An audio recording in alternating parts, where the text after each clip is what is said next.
ہم حشر کے میدان کی سمت جا رہے تھے کہ راستے میں ایک جگہ نحور اور شائستہ نظر آئے. انہیں دیکھ کر میری حس سے مزاح بیدار ہو گئی. میں نے صالح سے کہا آؤ ذرا چلتے چلتے انہیں تنگ کرتے جائیں. ان دونوں کا رخ جھیل کی طرف تھا اس لیے وہ ہمیں قریب آتے ہوئے دیکھ نہیں سکے.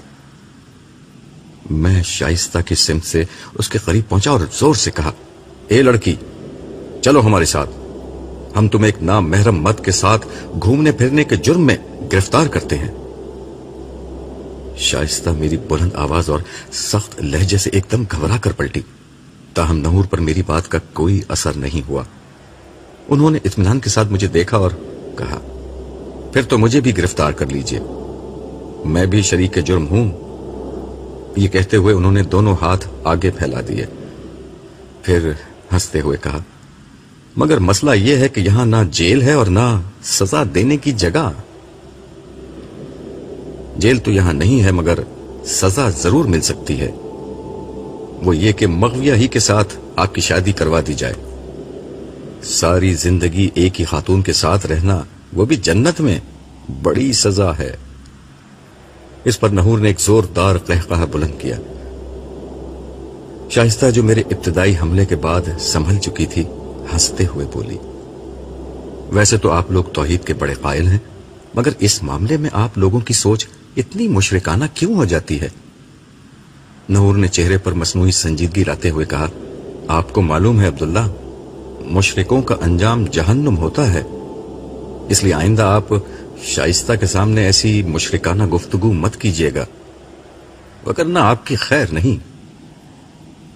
صالح نے اس گفتگو میں مداخلت کرتے ہوئے کہا شائستہ آپ اطمینان رکھیں، یہ عملاً موحد ہیں، ان کی ایک ہی بیگم ہے. اس پر نحور مسکراتے ہوئے بولے یہ ان کا کارنامہ نہیں، ان کے زمانے میں یہ مجبوری تھی. خیر چھوڑیں اسے، یہ بتائیے کہ آپ کی بیگم صاحبہ ہیں کہاں؟ میں ابھی تک سنجیدگی اختیار کرنے کے لیے تیار نہیں تھا. میں نے ان کی طرف شرارت آمیز انداز میں دیکھتے ہوئے کہا ہمیں بعض دوسرے بزرگوں کی طرح بیگمات کے ساتھ گھومنے کی فراغت میسر نہیں، لیکن دوسروں کی فراغت کو نظر لگانے کی فرصت ضرور میسر ہے. نحور نے اسی لب و لہجے میں ترکی ب ترکی جواب دیا ہم خوش ہونے والے لوگ ہیں، نظر لگانے والے ہرگز نہیں، مگر آپ نے مجھے تو نظر لگا دی ہے. پھر مزید وضاحت کرتے ہوئے بولے میرے پیغمبر یرمیہ نبی کو شہادت کے لیے بلایا گیا ہے، میں چونکہ ان کا قریبی ساتھی تھا اس لیے میرا وہاں موجود ہونا ضروری ہے. یہ آخری بات کہتے ہوئے ان کے چہرے پر سنجیدگی آ گئی تھی. آپ جا رہے ہیں؟ شائستہ نے پوچھا. ہاں، تم اپنے گھر والوں کے پاس چلی جاؤ، میں کچھ دیر تک ان معاملات میں مصروف رہوں گا. عبداللہ نے مجھے نظر جو لگا دی ہے. یہ کہہ کر وہ ان فرشتوں کے ساتھ روانہ ہو گئے جو انہیں لینے آئے تھے. انبیاء تو اپنی امتوں پر گواہی دے چکے، یہ یرمیہ نبی کی گواہی کس چیز کی ہو رہی ہے؟ میں نے صالح کی سمت دیکھتے ہوئے دریافت کیا. جن مجرموں نے ان کے ساتھ زیادتی کی تھی انہیں بھی ان کے انجام تک پہنچنا ہے، یہ گواہی اس سلسلے کی ہے. صالح نے جواب دیا. پھر ہم دونوں بھی حشر کی طرف روانہ ہو گئے. عرش کے سامنے یرمیہ نبی کے زمانے کے تمام یہود جمع تھے. ان کا زمانہ یہود کی تاریخ کا ایک اہم ترین دور تھا. یہود یا بنی اسرائیل حضرت ابراہیم کے چھوٹے صاحبزادے حضرت اسحاق اور ان کے بیٹے یعقوب کی اولاد میں سے تھے. حضرت یعقوب جن کا لقب اسرائیل تھا، ان کے 12 بیٹے تھے، انہی کی اولاد کو بنی اسرائیل کہا گیا. ان 12 بیٹوں میں سب سے نمایاں حضرت یوسف تھے. حضرت یعقوب اور ان کے 12 بیٹے فلسطین میں آباد تھے، مگر حضرت یوسف کے زمانے میں یہ سب مصر منتقل ہو گئے.